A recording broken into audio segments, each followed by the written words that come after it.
Hello बच्चों, क्या हाल चाल। तो कैसे हो आप लोग। तो बच्चों आ चुके हैं हम अपने एक और नए प्रश्न के साथ। तो यहाँ पे प्रश्न क्या है हमारे पास, परागन किसे कहते हैं तथा वर्षा होने पर उसका क्या प्रभाव पड़ता है। ठीक है बच्चों, ये हमारे पास प्रश्न है। तो आइए अब इस प्रश्न का उत्तर देखते हैं। आप सब ना इस वीडियो को पूरे एंड तक जरूर देखिएगा, उससे क्या होगा आपको इस प्रश्न का उत्तर आधे से ज्यादा ना इसी वीडियो में याद भी हो जाएगा। ठीक है, तो आइए अब इस प्रश्न का उत्तर देखते हैं।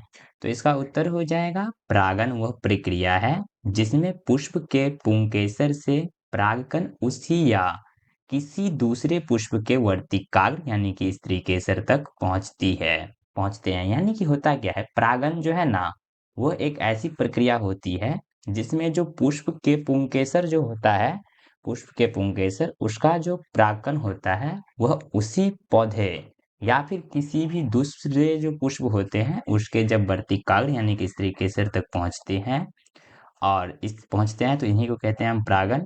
और यह पौधे में निषेचन और बीज बनने की पहली और आवश्यक अवस्था है। यानी कि यह जो अवस्था है ना परागन की, यह पूरे पौधे में निषेचन और जो बीज बनता है वह बनने की यह सबसे पहली और आवश्यक अवस्था होती है। परागन दो प्रकार का होता है, यानी कि परागन जो होते हैं पेड़ पौधों में वे दो प्रकार के होते हैं। पहला होता है स्वपरागन और दूसरा होता है परपरागन। ठीक है, और इसके साथ साथ अब हम आगे देखते हैं। तो आगे हो जाएगा, वर्षा होने पर परागन पर नकारात्मक प्रभाव पड़ता है। यानी कि जब वर्षा होता है ना, तो जो परागन जो होता है उस पर नकारात्मक यानी कि बुरा प्रभाव पड़ता है। वे ना यानी कि सड़ गल जाते हैं या फिर जो पौधे में होते हैं पुष्प में होते हैं वे गिर जाते हैं। ठीक है, अब आगे देखते हैं।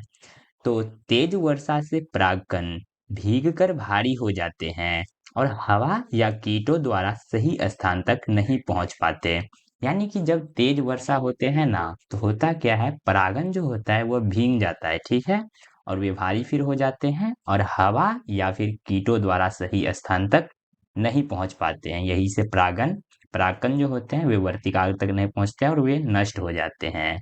वर्षा के कारण कीट भी सक्रिय नहीं रहते हैं, जिससे पर परागन की प्रक्रिया बाधित हो जाती है।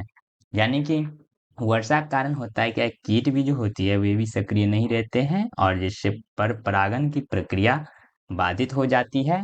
इसलिए अधिक वर्षा परागन को कम प्रभावी बना देती है। यानी कि जब अधिक वर्षा होती है तो वे परागन को कम प्रभावी बना देती है। ठीक है, तो अब उम्मीद करते हैं आप सभी को इस प्रश्न का उत्तर अच्छे से क्लियर हो गया होगा। और भी ऐसे ही नए नए प्रश्नों का उत्तर हर रोज सीखने के लिए आप सभी इस चैनल को सब्सक्राइब जरूर कीजिएगा। मिलते हैं अगले नेक्स्ट वीडियो में, तब तक के लिए धन्यवाद।